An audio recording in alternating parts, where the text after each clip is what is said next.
എല്ലാവർക്കും പാറോസ് വ്ലോഗിലേക്ക് സ്വാഗതം. ഇന്ന് എൻ്റെ ചേച്ചിയാട്ടോ ഉണ്ടാക്കാൻ പോകുന്നത്. എന്താണെന്ന് നമുക്ക് നോക്കാം.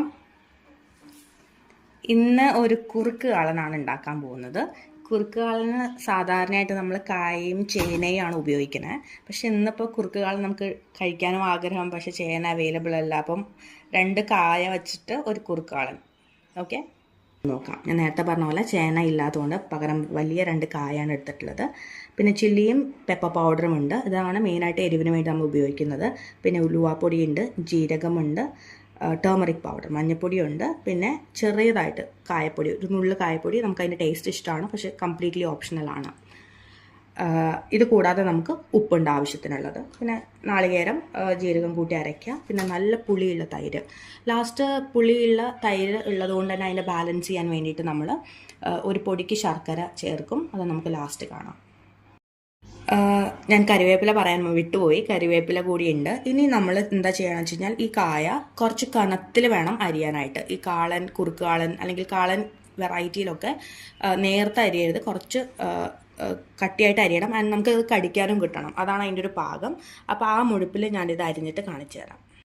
നമ്മൾ എടുത്ത 2 വലിയ കായ ഈ കനത്തിലാണ് അരിഞ്ഞിട്ടുള്ളത്. ഇതാണ് കാളൻ്റെ പാകം എന്ന് പറയുന്നത്.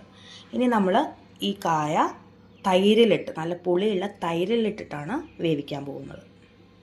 ഞാൻ ഈ ചട്ടിയിലേക്ക് 1 സ്പൂൺ വെളിച്ചെണ്ണ ഒഴിച്ചിട്ടുണ്ട്. റിഫൈൻഡ് ഓയിലല്ല, പ്യുവർ കോക്കനട്ട് ഓയിലാണ്. ഇനി അതിലേക്കാണ് നമ്മൾ കഷ്ണം ഇടുന്നത്.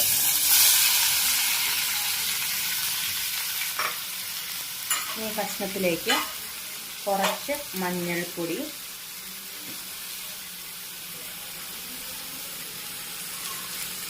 നമ്മൾ അരിഞ്ഞു വെച്ചിട്ടുള്ള പച്ചമുളക്,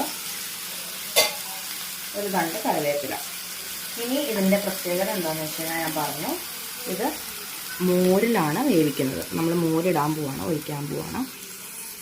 മോരിലാണ് നമ്മുടെ കുറുക്ക് കാളൻ വേവേണ്ടത്. ഇതിലൊരു തരി പോലും നമ്മൾ വെള്ളം ചേർക്കില്ല. ഈ കഷ്ണം മുഴുവൻ ഈ മോരിലാണ് വെന്ത് പാകാവേണ്ടത്.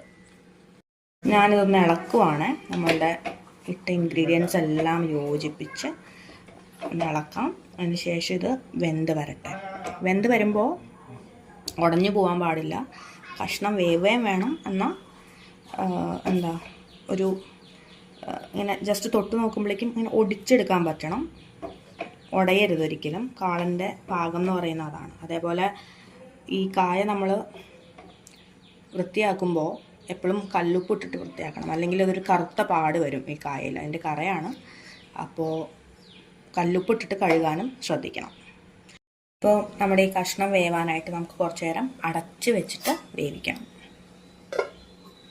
നമുക്കിനി ഒന്ന് തുറന്ന് നോക്കാം. ഇതാ നന്നായിട്ട് തിളച്ചിട്ടുണ്ട്. ഈ തിളച്ച് കഴിയുമ്പോഴാണ് നമ്മളിനി ബാക്കിയുള്ള പൊടികളൊക്കെ ഇടുന്നത്. ഏറ്റവും പ്രധാനമായിട്ട് ആവശ്യത്തിനുള്ള ഉപ്പ്. ഇത് മതിയില്ലെങ്കിൽ നമുക്ക് ഇനിയും ചേർക്കാം. പിന്നെ പെപ്പർ പൗഡർ, ഉലുവാപ്പൊടി ഇടുക.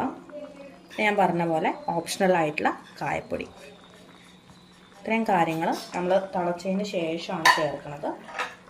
അതിന് ശേഷം നമുക്കൊന്ന് വീണ്ടും ഇളക്കാം.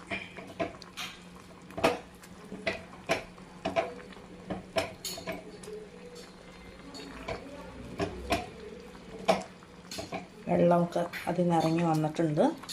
ഇത് നന്നായിട്ട് വറ്റണം. നമ്മൾ വെള്ളം ഒഴിച്ചിട്ടില്ല വേറെ.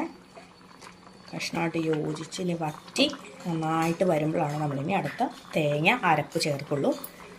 തേങ്ങ അരയ്ക്കാനായിട്ട് നമ്മൾ നേരത്തെ തേങ്ങ മാറ്റി വെച്ചിട്ടുണ്ട്. ആ തേങ്ങയും ജീരകവും കൂടിയാണ് നമ്മൾ അരയ്ക്കുക. അത് അരച്ചിട്ട് ഞാൻ കാണിച്ചു തരാം. നമ്മുടെ കുറുക്ക് കാളൻ കഷ്ണമൊക്കെ നല്ല പറ്റിയിട്ടുണ്ട്. നമുക്ക് വെന്തോന്ന് നോക്കാം. ഞാൻ പറഞ്ഞ പാകം കണ്ടോ, അത് ഉടഞ്ഞിട്ടില്ല. ഇതാണ് അതിൻ്റെ പാകം എന്ന് പറയണത്. കഷ്ണം ഒന്ന് ഞെക്കി നോക്കാം. കണ്ടോ, ഞെക്കുമ്പോൾ അത് കറക്റ്റായിട്ട് സ്പ്ലിറ്റായിട്ട് 2ആയിട്ട് വരുന്നുണ്ട്. അപ്പോൾ ഇതാണ് അതിൻ്റെ പാകം. ഇനി നമുക്ക് തേങ്ങയുടെ അരപ്പ് ഇതിലേക്ക് ചേർക്കാം. ഇനി നമ്മളിത് ആ തേങ്ങയുടെ അരപ്പ് ചേർക്കാൻ പോവാണ്. ഇതിൽ തേങ്ങയും ജീരകവും മാത്രമേ നമ്മൾ ചേർത്തിട്ടുള്ളൂ. ഇതാ കണ്ടോ, ഈ ഒരു പാകമാണ്. നല്ലോണം കട്ടി വേണം. കട്ടിയിലാണ് നമ്മൾ അരച്ചെടുത്തിട്ടുള്ളത്. നമുക്കത് ഇതൊന്ന് നന്നായിട്ട് ഇളക്കി കൊടുക്കാം. കണ്ടോ, നല്ല കുറുകി ഇതിലും കണ്ടോ നന്നായിട്ട് വറ്റി വരണം. ഇനി ഇത് അത് ഈ ചട്ടി ഇങ്ങനത്തെ ആയതുകൊണ്ട് തന്നെ നന്നായിട്ട് വറ്റും. നമ്മൾ കുറച്ച് നേരം വച്ചാൽ തന്നെ നന്നായിട്ട് വറ്റും. നമ്മൾ ആദ്യം വെളിച്ചെണ്ണ ചേർത്തുകൊണ്ട് തന്നെ അടിയിൽ പിടിക്കില്ല. എന്നാലും നിങ്ങൾ ജസ്റ്റ് ഒന്ന് ഇളക്കി കൊടുക്കണം ഇടയ്ക്ക് കേട്ടോ, അല്ലെങ്കിൽ ചിലപ്പോൾ അടിയിൽ പിടിക്കാൻ സാധ്യതയുണ്ട്. അതിന് അങ്ങനെ ആവാതിരിക്കാൻ വേണ്ടിയിട്ടാണ് നമ്മൾ ആദ്യം തന്നെ വെളിച്ചെണ്ണ ഒഴിച്ചിട്ടുള്ളത് കണ്ടോ. ഇനി ഇതൊന്ന് ജസ്റ്റ് ഒന്ന് തിളക്കട്ടെ, ഒന്ന് ചൂടാവട്ടെ, ഒരുപാട് തിളക്കണ്ട, ചൂടായാൽ മതിയാവും. അതിനുശേഷം നമുക്ക് വറവിടാം. കുറുക്കുകളിന് എപ്പോഴും അതിൻ്റെ പാകം എന്ന് പറയുന്നത് പുളി കുറച്ച് ഏറി നിൽക്കണം, മധുരം ഒരുപാട് പാടില്ല. പക്ഷേ ഇതിൽ നന്നായിട്ട് പുളി ഉള്ളതുകൊണ്ട് തന്നെ ഒരു പൊട്ട് ശർക്കര കൂടെ ഞാൻ ചേർക്കുകയാണ്. അതാ ഇത്ര ശർക്കരയാണ്, ഒരു ഒന്നൊന്നര സ്പൂൺ മാത്രമാണ് കേട്ടോ ചേർത്തിട്ടുള്ളത്. അത് ഇതിൽ കിടന്ന് അങ്ങ് അലിയട്ടെ. അതിനുശേഷം ഇനി ഒരു 5 മിനിറ്റിനുള്ളിൽ നമ്മളിത് വാങ്ങും. അതിനുശേഷം നമ്മൾ വറവിടും. നമ്മൾ കുറുക്ക് കാളനുള്ള വറവിടാൻ പോവാണ്. ആദ്യമായിട്ട് വെളിച്ചെണ്ണ തന്നെയാണ് ഇതിൽ നമുക്ക് ആവശ്യമുള്ളത്. റിഫൈൻഡ് ഓയിൽ ഒന്നും ഉപയോഗിക്കരുത്, പ്യുവർ കോക്കനട്ട് ഓയിൽ തന്നെ ഉപയോഗിക്കാൻ ശ്രദ്ധിക്കുക. ഇനി ഇതിലേക്ക് നമ്മൾ ചേർക്കുന്നത് കടുക് നല്ലോണം ചേർക്കണം. ചൂടാവട്ടെ. അതിനുശേഷം നമ്മളിതിൽ ഉലുവ ചേർക്കും. കടുകൊന്ന് പൊട്ടി തുടങ്ങിയതിന് ശേഷം ഉലുവ ചേർക്കാം. പൊട്ടി തുടങ്ങിയിട്ടുണ്ട്. നമ്മൾ കുറച്ച് ഉലുവയും ചേർത്തിട്ടുണ്ട്. പിന്നെ ശേഷം വറ്റൽമുളക്,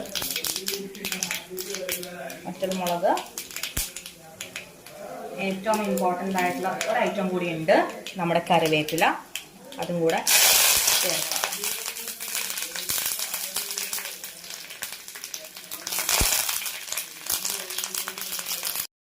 നമ്മുടെ വറവ് കുറുക്കാളിലേക്ക് ഇട്ടിട്ടുണ്ട്. ഞാൻ എൻ്റെ ഒരു കൺസിസ്റ്റൻസി നിങ്ങൾക്ക് കാണിച്ചു തരാം. കണ്ടോ, നല്ല കുറുകി ഇരിക്കുന്നുണ്ടോ? ഇങ്ങനെ നമ്മൾ ഇലയിലൊക്കെ വിളമ്പി കഴിഞ്ഞ് കഴിഞ്ഞാൽ, അല്ലെങ്കിൽ പ്ലേറ്റിൽ വിളമ്പി കഴിഞ്ഞാൽ ഇങ്ങനെ ഒഴുകി വരില്ല. അതാണ് അതിൻ്റെ ഒരു പാകം.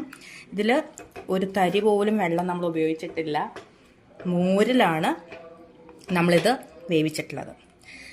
ഗർഭിണികൾ ആഗ്രഹം പറഞ്ഞു കഴിഞ്ഞാൽ നമ്മൾ നിറവേറ്റി കൊടുക്കണം എന്നാണല്ലോ. അപ്പോൾ ഒരു ആഗ്രഹം പറഞ്ഞപ്പോൾ പെട്ടെന്ന് ഉണ്ടാക്കിയ ഒരു കാളനാണ്. അതുകൊണ്ടാണ് ഇതിൽ നമുക്ക് ചേന പോലും ചേർക്കാൻ പറ്റാഞ്ഞത്. കാരണം ഇതിൽ കായ മാത്രമേ നമ്മുടെ വീട്ടിലിപ്പോൾ ഉണ്ടായിരുന്നുള്ളൂ. അപ്പോൾ എല്ലാവരും ഇത് ട്രൈ ചെയ്ത് നോക്കണം. ഭയങ്കര ടേസ്റ്റിയാണ്. നമുക്ക് എല്ലാവർക്കും ഭയങ്കര ഇഷ്ടമുള്ള ഡിഷാണ്. അപ്പോൾ നിങ്ങൾ ഉണ്ടാക്കി നോക്കിയിട്ട് എല്ലാവരും നിങ്ങളുടെ കമൻസൊക്കെ നമ്മുടെ കമൻറ്റ് സെക്ഷനിൽ ഇടണം. അപ്പോൾ താങ്ക് യു സോ മച്ച്.